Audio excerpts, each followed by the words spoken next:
Hello மக்களே! சிவா அயலி செம்ம இன்ட்ரெஸ்டிங்கா போயிட்டுருக்கு. அயலி தான் ஏடி அப்படிங்கிற ஒரு விஷயத்த தெரிஞ்சுக்கிட்ட வர்மாவும் முகத்த பார்த்த உடனே அப்படியே அதிர்ச்சி ஆயி நிக்கிறாங்க.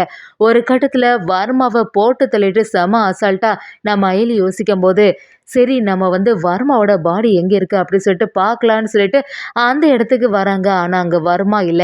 ஒரு கட்டத்துல இறந்த வர்மாவே உயிரோட இருக்கத தெரிஞ்சுக்கிட்ட நம்ம அயலி, நிஜமான வர்மா யாரு அப்படிங்கிற ஒரு விஷயத்த கண்டுபிடிக்க போறாங்களா? வீடியோக்குள்ள போறதுக்கு முன்னாடி நம்ம சேனலுக்கு சப்ஸ்கிரைப் பண்ணுங்க. அப்படியே பக்கத்துல இருக்க பெல் ஐக்கன கிளிக் பண்ணுங்க. அப்பதான் நான் போடுற வீடியோலாம் உங்களுக்கு நோட்டிஃபிகேஷனா வரும். வர்மாவும் அந்த இடத்துல என்ன இத்தன நாளாட்டி என்ன இப்படி பண்ணிட்டு இருந்தல, இந்த ஏடியோட முகத்த நான் பார்த்தே ஆகணும். உன்னோட மாஸ்க் கழட்டு அப்படி சொல்லும்போது, அயலியும் அந்த மாஸ்க எடுத்த உடனே வர்மா முகத்த பார்க்குறாங்க. என்னது இது? இதுவா ஏடி? அப்படின்னு சொல்லிட்டு அதிர்ச்சியாயி நிக்கிறாங்க. நான் சந்தேகப்பட்டது எல்லாமே சரியா தான் இருந்திருக்கு. இத்தன நாளாட்டு நீ தான் ஏடியா இருப்பியோ அப்படிங்கிற ஒரு சந்தேகம் எனக்குள்ள வந்தது. அந்த கபிலன் சொன்னப்ப கூட நான் சரியா கண்டுக்காம விட்டுட்டேன். இப்ப பாரு அந்த வீட்டுக்குள்ளேயே இருக்கக்கூடிய நீ தான் ஏடியா? இத்தன நாளா என்ன இப்படி பண்ணது நீயா? அப்படிங்கிற மாரி வர்மா அந்த அயலிய பார்த்து சொல்லும்போது, அயலியும் உனக்கு தெரியாத விஷயங்கள் பல இருக்குது. அதோட இல்லாம எங்க அம்மாக்கு மேல இவ்ளோ பெரிய பழிய போட்டல்ல, அந்த பழிய நீக்கிறதுக்காக தான் உன்ன நான் தேடிட்டு இருந்தேன். உன்ன இப்ப கண்டுபிடிச்சுட்டேன்ல, இனி உன்ன நான் சும்மா விட போறதில்ல. என்னோட டீமும் கொஞ்ச நேரத்துல வந்துருவாங்க. அதுக்கப்புறமா உனக்கு ஆப்பு வைக்கேன் பாரு அப்படிங்கிற மாரி நம்ம அயலி அந்த இடத்துல பேசும்போது, வர்மா சிரிக்க ஆரம்பிக்கிறாங்க.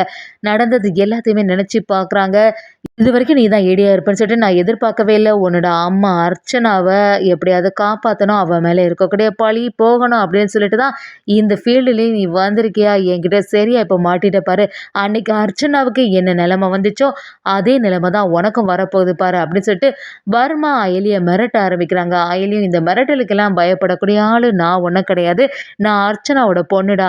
அவ எவ்வளோ தைரியமா இருந்தாலோ, அதே அளவு தைரியம் எனக்கும் உண்டு அப்படின்னு சொல்லிட்டு வர்மாவ நேரடியா நம்ம அயலி செம அதிரடியா எதிர்த்து நிக்கிறாங்க. வர்மாவும் சரி நான் தான் கொஞ்ச நேரத்துல இந்த இடத்துல எஸ்கேப் ஆயிடுவேன். அதுக்கடுத்து உன்னால எதுவுமே செய்ய முடியாது அப்படின்னு சொல்லிட்டு வர்மாவும் எதிர்த்து பேசும்போது ஒரு கட்டத்துல நம்ம அயலியும் செம மாசம் அவங்க டீம் எல்லாரும் சூழ்ந்து நிக்கிறாங்க. செமையாட்டு வர்மாவுக்கு ஆப்பு வைக்கிற மாதிரி ஒரு செயலை பண்ணிடுறாங்க. அதை பார்த்து அந்த ஆஃபீஸரும் ரொம்பவே நல்ல வேலை பண்ண அயலி, நம்ம இத்தனை வருஷமா தேடி இருந்த வர்மா கண்டுபிடிச்சிட்டோம். அதோட இல்லாம இவனோட உயிருக்கும் ஆபத்து வர மாதிரி ஒரு செயலாயிட்டு, எப்படியாவது இவன் ஸ்ட்ரெயிட்டா எல்லாருக்கும் முன்னாடியே நிக்க வச்சு, உங்க அம்மாவுக்கு மேல எந்த தப்பும் இல்லைன்னு சொல்லிட்டு சொல்ல வைக்கலான்னு பார்த்தா, இவனுக்கு உயிருக்கு இப்படி ஆபத்து வர மாரி ஆயிட்டே அப்படி சொல்லும்போது, நம்ம ஆயிலியும் சரி சார் இதுவரைக்கும் இந்த வர்மாவ தேடிட்டு இருந்தோம். இப்ப நம்ம கண்ணு முன்னாடியே அவனுக்கு இப்படி பிரச்சனை ஆயிட்டு, அத பத்தியெல்லாம் யோசிக்க கூடாது. அந்த குழந்தைங்களும் காப்பாத்திட்டோம். அதே சமயத்துல இவ்ளோ பெரிய கிரிமினல நம்ம போட்டு தள்ளிட்டோம் அப்படி சொல்லிட்டு, நம்ம அயலி அந்த ஆஃபீசர் கிட்ட சொல்ல ஆரம்பிக்கிறாங்க. நம்ம சிவாவும் அயலி கிட்ட, "அயலி நீ செய்தது எல்லாம் சரியா தான் இருக்கு. ஆனா அம்மாக்கு மேல இருக்க தப்ப எப்படி நம்ம நீக்க முடியும்?" அப்படி சொல்லும்போது நம்ம அயலியும் சரி என்ன செய்றது? எப்படியுமே இந்த வர்மாவ பத்தின உண்மைகள் எல்லாமே நம்ம கலெக்ட் பண்ணி வச்சிருந்தாலும், அத வச்சு ஏதாவது பார்த்துக்கலாம்னு சொல்லி நம்ம அயலியும் சிவாவ சமாதானப்படுத்தி வீட்டுக்கு வராங்க. நம்ம அயலியோட மனசு கேட்கவே இல்ல. என்னது நிஜமாவே நடந்தது எல்லாம் உண்மைதானா? வர்மா எல்லாம் ஈஸியா மாட்டக்கூட ஆளே கிடையாது. எப்படி நேரடியாட்டு வர்மா மாட்டியிருக்கணும் அப்படின்னு சொல்லிட்டு நம்ம அயலிக்கு ஒரு குழப்பமாவே இருக்கு. சரி வர்மாவ இந்த ஹாஸ்பிட்டல்ல தானே போஸ்ட்மார்ட்டம் பண்ணதுக்காக எடுத்துட்டு போனாங்க. அந்த இடத்துல போய் வர்மாவ பார்த்தாகணும். வர்மாவோட பாடியில இந்த மாதிரி ஒரு காயம் இருக்கா அப்படிங்கிறத நம்ம தெரிஞ்சுக்கணும்னு சொல்லிட்டு நம்ம அயலி சொல்லும்போது, சிவாவும் சரி உனக்கு சந்தேகம்னு ஒண்ணு வந்துட்டு பேசாம நம்ம கிளம்ப வேண்டியதுதான் அப்படி சொல்லும்போது, அயலியும் சரி அந்த சாரையும் நம்ம அழைச்சிட்டு போவோம். ஆஃபீஸரும் நமக்கு கூட வந்தா கரெக்ட்டா இருக்கும்னு சொல்லிட்டு நம்ம சிவா, அயலி அந்த ஆஃபீஸர் எல்லாரும் சேர்ந்த மாதிரி அப்படியே அந்த இடத்துக்கு வராங்க. அங்க பார்த்துட்டு நம்ம அயலியும் சரி இன்னைக்கு காலையில தானே ஒரு போஸ்ட்மார்ட்டம்க்கு ஒரு பாடி வந்தது. அதோட இல்லாம நான் அங்க தான் சுட்டு தள்ளணும். அவங்கள பார்க்கணும் அப்படி சொல்லும்போது, அந்த இடத்துல பார்க்குறாங்க. அங்க யாருமே இல்ல. அத பார்த்து சிவாவும் அயலியும் அப்படியே அதிர்ச்சியாயி நிக்கிறாங்க.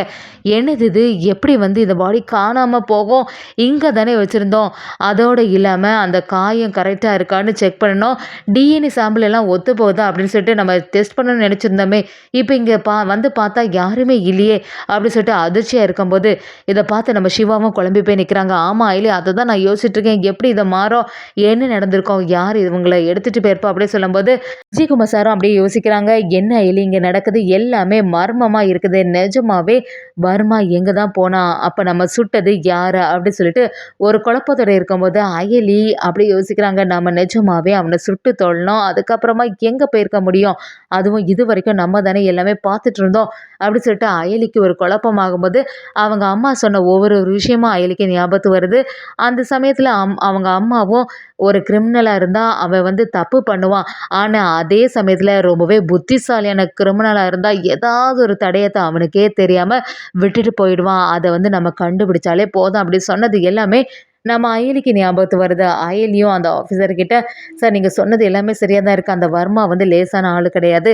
எனக்கு ஏதோ கொஞ்சம் சந்தேகமா இருக்கு. நம்ம சுட்டு தள்ளினது நிஜமாவே வர்மா தானா? அப்படி இல்லன்னா, வேற யாராவது இருக்குமா? இல்லன்னா அந்த வர்மாவுக்கு மேல யாராவது ஒருத்தங்க அவன வந்து இதுவரைக்கும் இயக்கிட்டு இருந்தாங்களா? அப்படிங்கிற மாரி ஒரு சந்தேகம் நம்ம அயலிக்கு முன்னாடி வரும்போது, சிவாவும் ஆமா அயலி நீ சொல்றது சரிதான். ஆனா வந்து அவன எப்படி கண்டுபிடிக்கிறதா? அப்ப நம்ம சுட்டு தள்ளுன ஆளு யாரா இருக்கும்?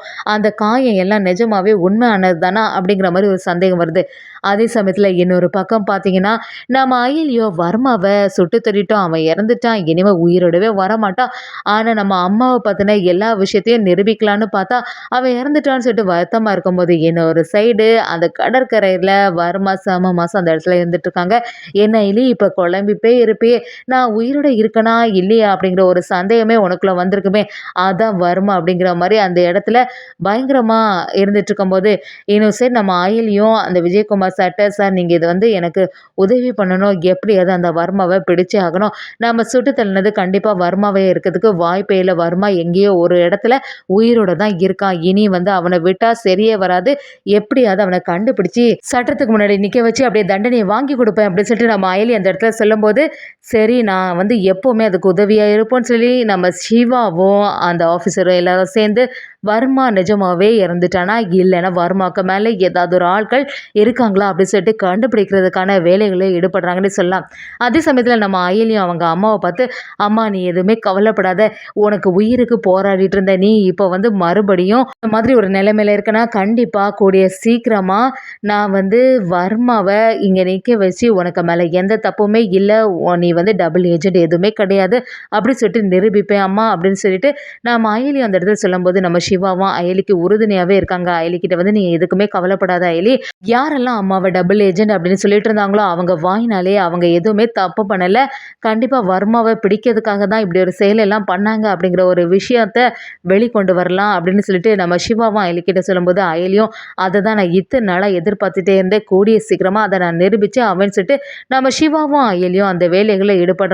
அதே சமயத்துல வீட்ல இருக்கக்கூடிய ரித்திகாவுக்கு ஒரு சந்தேகம் வந்துடுது. எப்படி பாவைய காப்பாத்திருப்பாங்க? பாவை இப்படி ஒரு நிலைமையில இருக்கும்போது, சிவாவும் அயலியும் இந்த வீட்லயே இல்ல. அவங்க 2 பேரும் சேர்ந்து ஏதோ ஒரு பெரிய ரகசியத்த நம்மகிட்ட இருந்து மறைக்கிறாங்க. கூடிய சீக்கிரமா இந்த அயலி பத்தின விஷயத்த நம்ம தெரிஞ்சுக்கணும். அதோட இல்லாம அந்த வர்மா வந்து இறந்துட்டதா சொல்றாங்க. அதெல்லாம் நிஜமா? அப்படின்னு சொல்லிட்டு ஒரு குழப்பத்துல இருக்கும்போது, நம்ம கபிலனும் கண்டிப்பா இந்த சிவாவும் அயலியும் சேர்ந்து தான் ஏதாவது ஒரு திட்டத்த போட்டு வர்மாவ இப்படி போட்டு தள்ளியிருக்கணும். வர்மாவுக்கு ஏதாவது ஆபத்து வந்திருக்குமா? அப்படிங்கிற மாரி கபிலனுக்கே தெரியாம இருக்குது. கபிலனும் கண்டிப்பா இந்த வர்மா வந்து எஸ்கேப் ஆயிருப்பான். அவன் எல்லாம் லேசுல பிடிபடக்கூடிய ஆளே கிடையாது. அதுவும் இந்த அயலி கிட்ட எல்லாம் மாட்டுறதுக்கு வாய்ப்பில்ல அப்படி சொல்லிட்டு, கபிலனும் வர்மாவ பத்தின எல்லா விஷயத்தையும் சேகரிக்கிறதுக்கு தயாராயிட்டாங்கன்னே சொல்லலாம். ஒரு கட்டத்துல வர்மா உயிரோட இருக்கக்கூடிய விஷயத்த நம்ம அயலி தெரிஞ்சுக்க போறாங்கன்னே சொல்லலாம்.